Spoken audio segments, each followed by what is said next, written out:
अस्सलाम वालेकुम वरहमतुल्लाह। 80, 120, 200 घर या 3, 5, 8 मरला घरों की रहायशियों का एक कॉमन क्वेश्चन है कि हमें कितना बड़ा सोलर सिस्टम लगाना चाहिए। तो लीजिए जनाब, जवाब हाजिर है। 300 से 450 यूनिट माहाना इस्तेमाल करने वाले 2.5 किलोवाट, 500 से 700 वाले 4.5 किलोवाट और 700 से 1000 यूनिट वाले 6.5 किलोवाट वाले सिस्टम पर जा सकते हैं।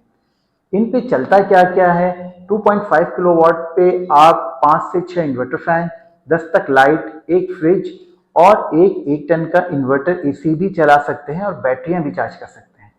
4.5 किलोवाट पे 8 से 10 inverter fan, 20 lights, 2 fridge, 2 inverter, एक एक टन के एसी, पानी की मोटर और बैटरियां भी चार्ज करवा सकते हैं। 6.5 किलोवाट पे 12 से 15 इन्वर्टर फैन, 30 तक लाइट्स, 2 फ्रिज, एक डीप फ्रीजर, एक वाटर डिस्पेंसर और 2 1.5 टन के इन्वर्टर एसी या 3 एक एक टन के इन्वर्टर एसी, पानी की मोटर, इस्त्री वगैरह घर का मुकम्मल लोड बैटरियों की चार्जिंग के साथ चला सकते हैं आराम से।